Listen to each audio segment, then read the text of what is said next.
Oke, assalamualaikum warahmatullahi wabarakatuh. Kita ketemu lagi. Hari ini kita akan membahas tentang materi probabilitas atau kalian kenal dengan peluang ya kalau di SMA. Nah, probabilitas ini adalah tujuannya untuk menghitung sebuah ketidakpastian yang sering dialami. Nah, ketidakpastian ini ingin kita hitung atau kita lihat secara kuantitatifnya. Jadi pengen kita angkakan ketidakpastiannya itu berapa besar sih dalam bentuk angka gitu. Nah, sehingga di sini probabilitas nanti nilainya rentangnya antara 0 sampai 1. Semakin dia mendekati angka 0, maka peluang terjadinya peristiwa tersebut semakin kecil. Atau kalau nilainya 0 bisa dikatakan tidak mungkin terjadi. Nah, sama halnya ketika dia mendekati angka 1, berarti dia dipastikan kejadian itu sangat bisa terjadi. Atau kalau angkanya 1 berarti pasti terjadi. Jadi semakin mendekati angka 1, peluang terjadinya peristiwa itu semakin besar. Nah, di sini kita lihat dari pendekatan yang pertama, yaitu pendekatan klasik atau matematis. Rumusnya adalah peluang itu dihitung dengan kejadian menguntungkan dibagi semua kejadian. Maksudnya ini kejadian menguntungkan adalah kejadian yang mungkin terjadi. Itu dibagi dengan semua kejadian yang bisa terjadi. Contoh di sini untuk pendekatan klasik ada uang logam yang dia punya dua sisi, depan dan belakang. Depan kita berikan label gambar atau G, kemudian belakang kita berikan label angka A. Kita pengen tahu nih peluang munculnya A atau angka itu berapa sih? Nah, berarti di sini kejadian yang menguntungkan berarti satu karena nggak mungkin keluar dua. Jadi ketika dia dilempar pasti keluarnya ya kalau nggak angka ya gambar, sehingga di sini peluang untuk munculnya A untuk kejadian menguntungkannya adalah satu dibagi dengan semua kejadiannya dua, berarti nilainya di sini setengah atau 50% gitu. Sama ketika ditanyakan berapa peluang muncul angka gambar gitu. Selanjutnya kalau dadu tadi punya dua sisi, di sini ada dadu. Dadu di sini punya 6 sisi. Jadi 6 sisi ini berarti semua kejadiannya nanti adalah 6. Nah, kalau yang ditanyakan adalah kemungkinan keluar sisi 2, berarti kemungkinan keluar angka 2 ini berapa sih? Ya 1. 1 dibagi 6.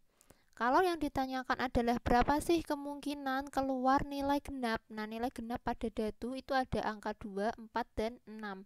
Sehingga peluang untuk muncul nilai genap ya 3/6. Atau disederhanakan setengah 50%.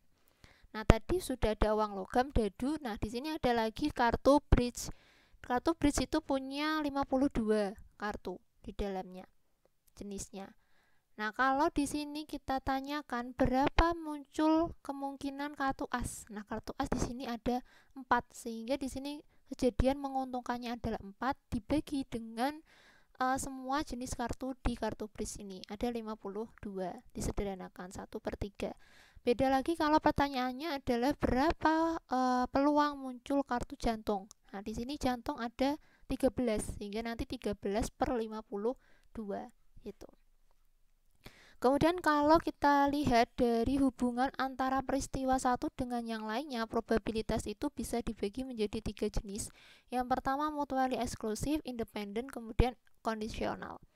Yang pertama mutually exclusive ini digunakan untuk peristiwa dua peristiwa yang tidak mungkin terjadi bersama-sama. Contohnya apa? Contohnya ketika di sini ada dadu yang dilempar ke atas, maka berapa probabilitas muncul mata dadu 2 atau mata dadu 5? Jadi karena di sini cuma ada satu dadu yang dilempar, pertanyaannya juga pasti kalau nggak keluar angka 2 ya keluar angka 5, nggak mungkin keluar duanya, sehingga di sini pun dia pakai katanya adalah atau gitu. Jadi kalau nggak 2 ya 5, dia pengen tahu. Kalau saya pengen tahu dadu dilempar itu peluang muncul angka 2 atau angka 5 berapa banyak ya. Nah, berarti kalau di sini atau maka nanti kita pakai rumusnya ini. Atau itu nanti rumusnya adalah ditambah. Jadi peluang muncul angka 2 1/6 ditambah dengan peluang munculnya angka 5 1/6 gitu.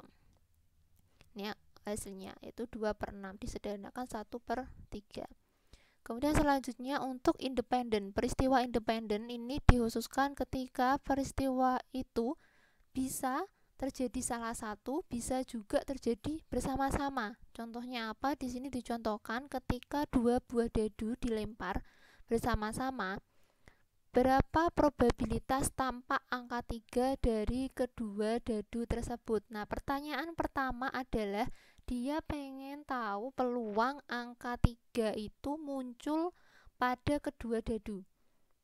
Jadi karena di sini 2 buah dadu, berarti dia punya kemungkinan bisa dong 2 dadu ini ketika dilempar kedua-duanya muncul angka 3. Sehingga di sini nanti dia muncul angka 3 pada dadu pertama disebut peristiwa A, muncul angka 3 pada dadu kedua disebut peristiwa B.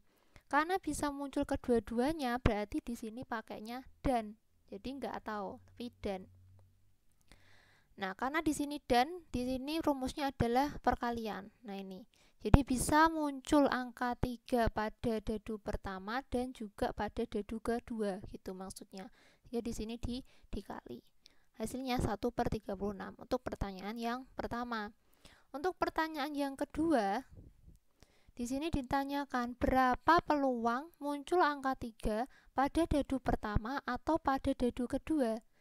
Nah, jadi kalau pertanyaan pertama dia menanyakan peluang muncul 2 dadu itu dua-duanya muncul angka 3 itu peluangnya berapa. Nah, kalau di pertanyaan kedua dia tanya muncul angka 3 pada salah satu dadu itu berapa. Nah, karena di sini ditanyakannya adalah pada salah satu dadu, jadi bisa keluar dadu pertama angka 3 atau pada dadu kedua muncul angka 3. Nah, di sini pakai rumusnya ini. Jadi kenapa ditambahkan ini tidak sesuai dengan pendekatan klasik tadi di awal? Karena bisa jadi ini juga keluar dua-duanya. Itu walaupun kita tanya peluangnya angka 3 muncul pada dadu pertama atau pada dadu kedua, tetap saja dia punya kemungkinan akan keluar dua-duanya. Sehingga di sini kalau pertanyaannya seperti ini, kita pakai rumus untuk peristiwa yang sifatnya independen. Jadi bisa keluar salah satu, bisa keluar dua-duanya. Rumusnya adalah PA plus PB min P, A, dan B tadi. Yang sudah dihitung 1/36. Nah, nilainya ini. Selanjutnya untuk peristiwa yang sifatnya kondisional. Nah, kondisional itu maksudnya adalah peristiwa yang bersyarat. Jadi peristiwa itu bisa terjadi ketika ada peristiwa yang mendahulunya. Ini rumusnya. Jadi nanti kita buat dua macam probabilitas. PA untuk probabilitas peristiwa A atau peristiwa yang pertama, dan PB per A ini adalah untuk peristiwa B setelah peristiwa A terjadi. Berarti PA dulu, PB ini bisa terjadi, PB per A ini bisa terjadi kalau PA sudah terjadi. Nah, rumusnya tinggal dikali. Dicontohkan di sini probabilitas kemungkinan Dwi untuk bisa diterima jadi calon mahasiswa UMK adalah sebesar 0,30 atau 30%. Nah, ketika Dwi sudah jadi mahasiswa, itu kemungkinan dia lulus itu sebesar 0,9 atau 90%. Pertanyaannya adalah berapa kemungkinan probabilitas Dwi untuk menjadi sarjana? Nah, jadi dia itu punya kemungkinan cuma 30%. Nah, ini lumayan kecil untuk bisa jadi mahasiswa di UMK. Mungkin ini karena persaingannya ketat atau karena nilai Dwi yang mungkin kurang tinggi sehingga di sini dia peluangnya kecil. Tapi kalau dia sudah jadi mahasiswa, nanti kemungkinan lulus, tinggal dia skripsi ya, itu lulus itu sebesar 90%, 0,9. Jadi lebih besar ketika dia sudah jadi mahasiswa. Tapi peluang untuk masuk kecil. Nah, ini bisa terjadi karena nilainya kurang atau persaingannya besar. Nah, di sini ditanyakan peluang jadi sarjana berapa? Jadi dia nggak mungkin bisa jadi